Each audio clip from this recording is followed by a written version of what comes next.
నమస్కారం స్నేహితులారా, ముందుగా నేను మీ అందరికీ కృతజ్ఞతలు తెలియజేసుకుంటున్నాను. ఎందుకంటే ఈ మధ్య నేను చేసినటువంటి మమతా బెనర్జీ గారు ఎన్నికల సంఘం నిర్వహిస్తున్నటువంటి ఎస్ఐఆర్ను తప్పుపడుతూ అంటే వ్యతిరేకిస్తూ సుప్రీంకోర్టులో ఈ మధ్య కేసు చేసిన దాని గురించి నేను వీడియో చేస్తున్నాను. దానికి మంచి ఆదరణ లభించింది. అలాగే కొంతమంది వ్యతిరేకిస్తూ కూడా కామెంట్లు చేశారు.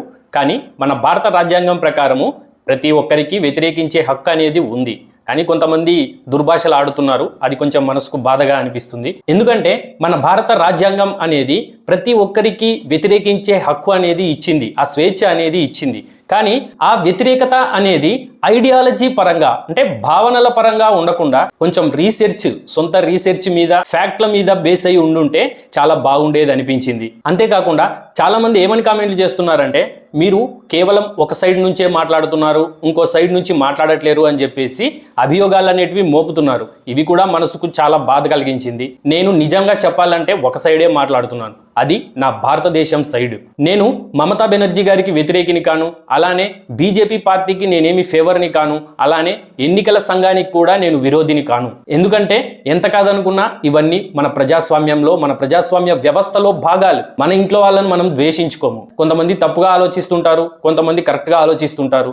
తప్పుగా ఆలోచిస్తున్నారని చెప్పేసి వాళ్ళని మనము ద్వేషించము. ఈ విషయాలనేటివి మన సోదరులు గ్రహించాలి. కామెడీగా ఇంకేం మాట్లాడుతున్నారంటే బీజేపీ పార్టీ మీకు ఎంత ఇచ్చింది అని చెప్పేసి మాట్లాడుతున్నారు. నిజానికి నా కంటెంట్ ఒకసారి చూడండి. నేను మొబైల్లోనే రికార్డ్ చేసుకుంటాను, మొబైల్లోనే ఎడిట్ చేసుకుంటాను. నాకు ఏ స్పెషల్ టీం అనేది లేదు.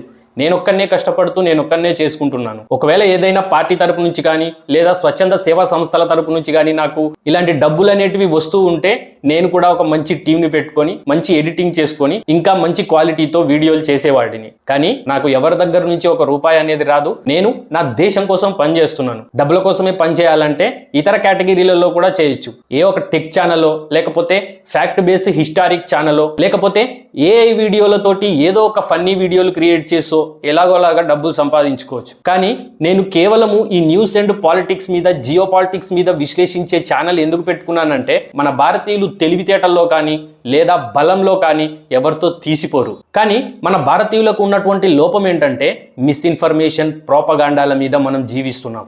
ఇదే మనకు పెద్ద లోపం. నేను చాలాసార్లు నా గత వీడియోలలో చెప్పి ఉన్నాను, మన భారతీయుల మీద 5th జనరేషన్ ఆఫ్ వార్ఫేర్ అనేది నడుస్తుంది అనేసి. 5th జనరేషన్ ఆఫ్ వార్ఫేర్ అంటే ఇన్ఫర్మేషన్ వార్ఫేర్. అంటే ఒక తప్పుడు సంకేతాలు మరియు తప్పుడు వార్తలు అనేటివి చూపిస్తూ మనల్ని మనమే తప్పుదోవ పట్టేలా చేసుకోవటం. ఇలాంటి different type of geopolitical tool kits నుంచి మిమ్మల్ని మీరు సొంతగా ఆలోచించుకొని మీకు మీరు సొంతగా రీసెర్చ్ చేసుకోవాలని చెప్పేసి నేను ఈ ఛానల్ని పెట్టుకొని ఉన్నాను. ఒకసారి మీరు నా ఛానల్లోకి వెళ్ళి డిస్క్రిప్షన్లో చూస్తే నేను చెప్పే వాటినే మీరు నమ్మాలి అనేసి నేను ఎక్కడా చెప్పలేదు. నా ఛానల్లో డిస్క్రిప్షన్లో లాస్ట్ ఉంటుంది. నా ఛానల్ యొక్క ఉద్దేశము నేను చెప్పిన విషయాలను పట్టుకొని మీకు మీరు సొంతగా రీసెర్చ్ చేసుకొని, అంటే మీకు మీరే సెర్చ్ చేసుకొని ఒక నిజాన్ని తెలుసుకునేలా ప్రేరేపించడమే నా ఛానల్ యొక్క ఉద్దేశం. అంతేకాని నేను ఇక్కడ చెప్పే వాటినే నమ్మాలి లేదా నేను చెప్పే వాటినే బేస్ చేసుకొని మీరు నిర్ణయాలు తీసుకోవాలని చెప్పేసి నా ఛానల్ యొక్క ఉద్దేశం కాదు. అది నేను ఎప్పుడూ చెప్పలేదు. ఇంకా చాలా మంది ఏం కామెంట్లు పెడుతున్నారంటే, సరే పశ్చిమ బెంగాల్లో ఈ ఎన్నికల సంఘం నిర్వహిస్తున్నటువంటి ఎస్ఐఆర్ స్పెషల్ ఇంటెన్సివ్ రివిజన్ గురించి మాట్లాడుతున్నావు, మరి బీజేపీ పాలిత ప్రాంతాల గురించి ఏం మాట్లాడట్లేవు ఏంటి అని చెప్పేసి మాట్లాడుతున్నారు. కానీ నిజానికి మన భారతదేశంలో 9 రాష్ట్రాలు మరియు 3 కేంద్రపాలిత రాష్ట్రాలలో ఈ స్పెషల్ ఇంటెన్సివ్ రివిజన్ అనేది జరుగుతుంది. కానీ ఆశ్చర్యకరంగా మన భారతదేశ ఎన్నికల సంఘం నిర్వహిస్తున్నటువంటి ఈ స్పెషల్ ఇంటెన్సివ్ రివిజన్ పైన కోర్టులో కేసు వేసింది కేవలము ఒక్క స్టేటే. ఆ స్టేట్ వచ్చేసి పశ్చిమ బెంగాల్. అది కూడా మమతా బెనర్జీ. అది కూడా భారతదేశానికి బంగ్లాదేశ్కి మధ్యలో బార్డర్ స్టేట్ అన్నమాట. సో సమస్య ఎక్కడ ఉంది, సమస్య ఎవరి దగ్గర నుంచి వస్తుంది అని చెప్పేసి మీరే అర్థం చేసుకోండి ఫ్రెండ్స్. మన భారతదేశ ఎన్నికల సంఘం అనేది చివరిసారి 2002 నుంచి 2004 వరకు ఈ స్పెషల్ ఇంటెన్సివ్ రివిజన్ అనేది చేసింది. అంటే ఇప్పటికి 22 సంవత్సరాలు అవుతుంది. ఈ 22 సంవత్సరాల కాల వ్యవధిలో ఎంతమంది ఓటర్లు మరణించారు, ఎంతమంది ఓటర్లు కొత్తగా జాయిన్ అయ్యారు, ఇందులో ఎంతమంది అక్రమార్కులు ఉన్నారు, ఇవన్నీ అంశాలను భారతీయ పౌరులుగా మనమందరము సీరియస్గా తీసుకోవాలి ఫ్రెండ్స్. ఎందుకంటే ఇది మన భారతదేశ ప్రజాస్వామ్యానికి పెద్ద ముప్పు అని చెప్పేసి మనం భావించాలి. కానీ ఒక ఓటర్ పొజిషన్లో ఉన్నటువంటి మనము ఈ సెలెక్టివిజం మరియు ఫేవరెటిజం తోటి బాధపడుతున్నామని చెప్పేసి అందరూ గ్రహించాలి. ఇక్కడ భారతదేశ రాజకీయాలు, మమతా బెనర్జీ గారు, ఓటు బ్యాంకు, సుప్రీంకోర్టు ఎన్నికల సంఘము, ఇవన్నిటిని కాసేపు పక్కన పెట్టండి. ఒక్కసారి కళ్ళు మూసుకొని మీకు మిమ్మల్ని ప్రశ్నించుకోండి. ఎవరో అక్రమంగా మన భారతదేశంలోకి వచ్చి ఫేక్ ఓటు కార్డులు, ఫేక్ బర్త్ సర్టిఫికేట్లు, ఫేక్ ఆధార్ కార్డులు అనేటివి తయారు చేసుకొని మన భారతదేశ ప్రజాస్వామ్య వ్యవస్థకి ముప్పు కలిగిస్తుంటే మనందరము చూస్తూ కూర్చుంటామా? మనందరము యాక్సెప్ట్ చేసుకుంటామా?